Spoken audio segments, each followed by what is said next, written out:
Good morning, everybody.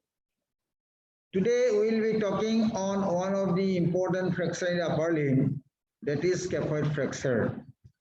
In last class, we have discussed about the fracture distal end of the radius, particularly Colles fracture. Colles fracture is very common in elderly age group, whereas scaphoid fracture is more common in younger age group.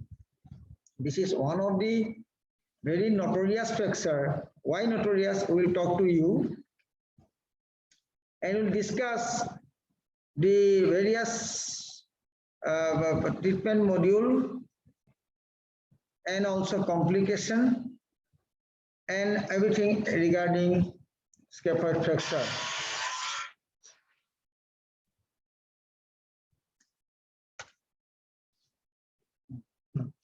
So we must have some anatomical idea about the scaphoid bone as well. Scaphoid means your bone. Scaphoid in there, bone. Now, so scaphoid means now, and it is obliquely placed. See, you have a dorsal rough surface, and this is for the articulation. This part is for the articulation of the radius. And this part is articulation for the trapezium, and that part is for trapezius. You know, scaphoid is a very important part of the carpal bones in the proximal row, and it is obliquely placed, and its shape is somehow both shaped. And this is the shape. And you have articulations in the palmar aspect. This is dorsal aspect. In the palmar aspect, you will find a articulated lunate, and that part is for capitate. So this is while in articulation in dorsal surface, while in articulation in the palmar surface. You see the scaphoid is placed somehow in oblique in nature, obliquely placed. It's not in the AP view, nor in lateral, purely lateral, somewhat in between, and that is why this is very difficult to diagnose sometimes, and you need a special X-ray to diagnose it. Conventionally, we used to go for AP and lateral view, but here we need to go for a special view, that is oblique view, for the better delineation in the X-ray. Well, this fracture is notorious, as I say. Why? Because of this precarious blood circulation. There are certain bones in your body where the blood circulation is very precarious. If we talk about the talus bone, if we talk about the fracture neck of the femur, you will find that fracture neck, because of these precarious blood circulations, many a times you do not get the union and end up some complication. This is also true for the scaphoid bone as well, because of this precarious blood circulation, and it is coming from the distal end. See, this is very important, interesting. This is coming from the distal side.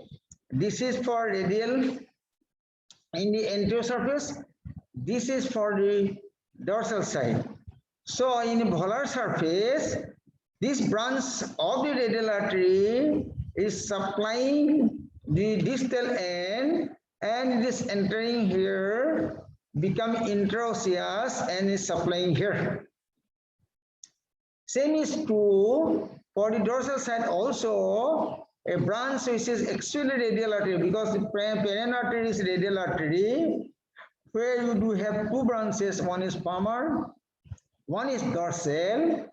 Both of them are supplying this scaphoid from the distal end towards the proximal end. So in a situation where there is a fracture here, so necessarily the vessels which are coming from this side also get injured. As a result of which, many times this area particularly do not get enough blood circulation. As a result of which, all the problems of non-union, delayed union, and other problems may come up. So that is why this is one of the various notorious fracture, though common but difficult to get union, difficult to diagnose also many times. As I said, the conventional X-ray sometimes is very silent to tell us about the status of this fracture. Well, so how this scaphoid fracture can take place? As I said, the mode of injury is fall on outstretched hand. The fall on outstretched hand lead to injury to various parts. And you find in case of elderly patient, many times the fracture will be there in the distal end of the radius because this part of the bone is very weak because of osteoporosis. So, but in case of young adult, this part of the bone is very strong. As a result of which, instead of having fracture here, many times we used to get fracture in the scaphoid bone. Though the mode of injury is same, fall on outstretched hand. That may lead to a lot of your fractures. And these are the common fractures around the wrist joint in fall outstretched hand, but different fractures are seen in different age group, though the mode of injury is same. Though impact of the force can cause injury to all the carpal bones, but because of this position, this is it accounts around 75% of the carpal bone, the fracture is there in the scaphoid. Though we may get fractures in the other bone as well, sometimes lunate dislocation, perinular dislocation, or other carpal bone fractures, but these are very uncommon. Most common carpal bone fracture is scaphoid fracture. As I said, it is mostly seen in young adult, not in children, not in elderly patient. And this is the mechanism of injury, fall outstretched and dorsiflexion. Because of this, the dorsiflex, ulnar deviation, and intracarpal bones which are going rotational. So that is why this impact of the force is locating on the carpal bone, on the scaphoid bone, that leads to the fracture here. So, like as I say, why scaphoid fracture is more common? So why scaphoid fracture is more common? Because of this oblique across the rope. That is why you will find scaphoid fracture more common than the other carpal bones. Also, in the line of loading between the thumb and this is see it is somehow this scaphoid bone is placed in between the thumb and the radius bone. So in a fall on outstretched hand, while there is a dorsiflexion, that fracture, the force is crushing the scaphoid bone and then end up into the fracture. So while you talk about the classification, the classification is based on the anatomical position of the fracture. Though there are certain other classification also, the Harvard classification, the Rossi classification, these are there. But most of the time, the anatomical classification is considered and accepted by all. So anatomically, the distal tubercle fractures. As I said in the anatomy, that a fracture may take place any part by distal tubercle fracture. Now, then also you may get the fracture in the distal body. Waist is a part, a sulcus sort of thing I have shown there. This is waist, is the nearest part. So that is more common site for fracture many times. The proximal row fracture, distal articular osteochondral fracture, sometimes very slight fractures may be there. So most of the time the fracture is mostly seen in the waist, whereas the fracture may take place in distal tubercle, distal body, proximal pole, distal articular surface. Okay.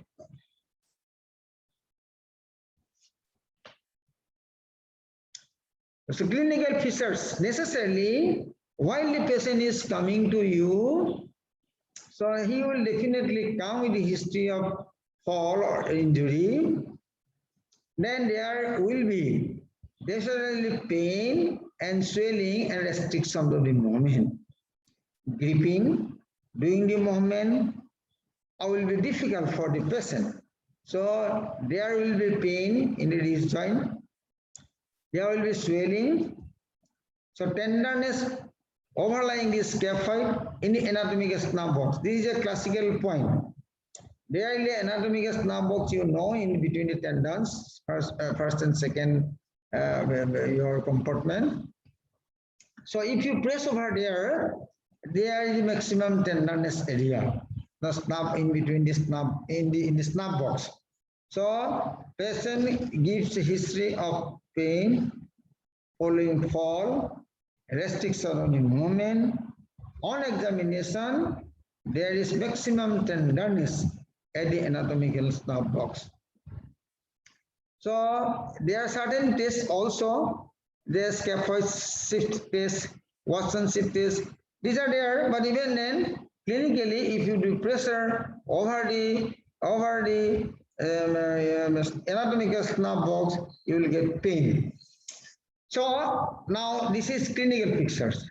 Now you need to confirm it with the X-ray. As I said, the bone is placed obliquely. So necessarily, it is in between the AP and lateral view. Not purely in AP, not purely in lateral.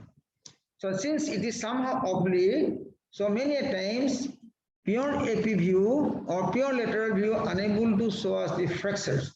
So that is why oblique view of the wrist is a must. So one is AP view, one is lateral view, and somehow in between we have this. You have this fracture here. See, this is AP view, AP view.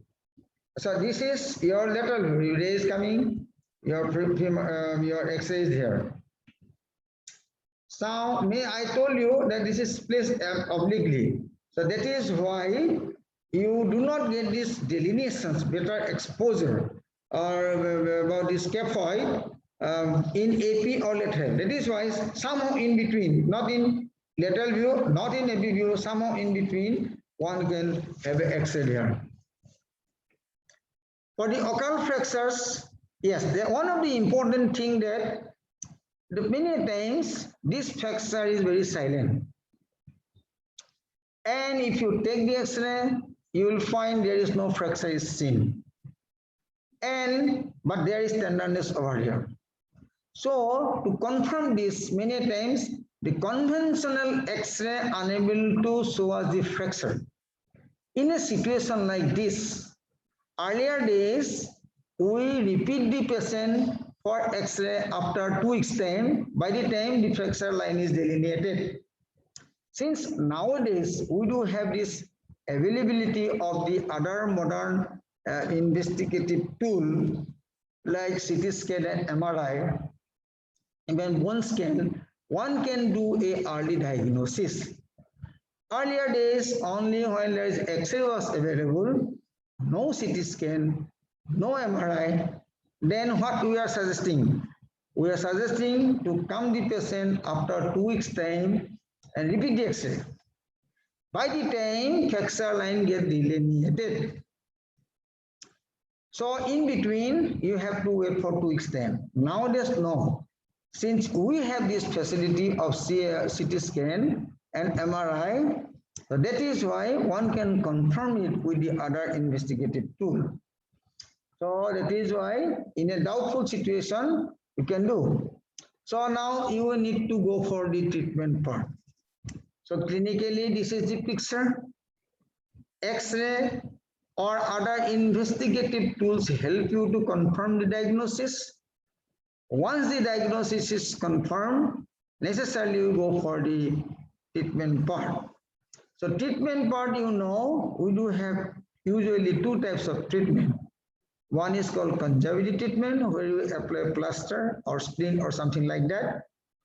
Or operative treatment, where you need to go for the internal fixations or sometimes external fixations as it needed. So if there is no non-displaced acute fracture distal 1/3 diversity fracture, then what? So if the fracture is there, but displacement is not marked, in this situation, one can apply the cast. The cast, here the cast is peculiar, though it should be applied at glass holding manner, glass. Supposing as if he is holding a glass. So you know we apply the police cast like this from here to distal knuckle line. Now in this situation, almost plaster is extending from the below elbow to the distal knuckle line. Or what is the position? So in position you have to apply as if patient is holding a glass in this position. So patient is holding a glass, the glass holding manner, it is called glass holding. He is holding a glass and keep it like this, and you apply the plaster in this position. This is called glass holding position. And here one needs to incorporate the base of the thumb also. So base of the thumb is excluded in case of Colles fracture, but in case of scaphoid fracture, we need to include the base of the thumb. So base of the thumb is incorporated and a glass holding manner. How long you are going to keep? Minimum 6 to 8 times, 6 to 8 weeks. We say in case of Colles fracture, we used to have 4 to 6 weeks time, but here it takes more time for union. So necessarily one need to apply the plaster. It is only possible in those cases where there is fracture, but there is no marked displacement. But on the other hand, if you have some other things like if you widely displaced, see, so unstable fractures pattern, and then if two things, so if the fracture is displaced, not in position, so necessarily here plaster is not going to help you. Here one need to go for fixation, internal fixation. It is also necessary sometime for the patient who had undergone conservative treatment but failed to have union. So if they are landing up into delayed union or landing up into non-union, these patients are also subjected for operation. As I said, undisplaced fractures can be managed conservatively, but as I said, many times it will end up into delayed union or non-union. So that is why those patients may be allowed, may need to undergo operative treatment. So how it is being done? So there is a specific screw, headless screw. See, interfragmented headless screw. You know, we conventionally use screws where there is a head, a cortical screw, a canceller screw, various screws we are using for various fixation. But here, since most of the part is articular, see, it is articulating with the joint. So necessarily, if the head is lying outside the articular surface, it will cause damage to the joint. So it is a specific type of screw called Harvard screw many times. So that can be done. So Howard screw, where head is not there, headless screws are applied. So in the conjunctive treatment, as I said, this is called glass holding manner, holding a glass like this, and this is the term which is applied up to the incubation. In a case of Polish fracture, we are extending up to here, not incorporate the base of the thumb. But in case of your scaphoid fracture, you have to incorporate the thumb. This is a conjunctive treatment. Well, so in an operation theater, see, so this is a fracture here. So see, so since this is an articular surface, this is also articular, this is also articular. So you need to pass a screw across the fracture side, and this screw head should not be lying outside. So this is called headless screw. This is called a Howard screw. So these two components are compressed and the fracture is fixed with the help of this screw called scaphoid, called Howard screw. So this is the line. The suspected fracture, positive clinical finding by the normal X-ray. So let us summarize this thing. What is the approach? So if the patient is coming with a history of fall, outstretched hand, clinically there is tenderness at this snap box, but X-ray is silent, no X-ray. That is a doubtful situations. One may need to go for the other investigative tool for confirmation of the diagnosis.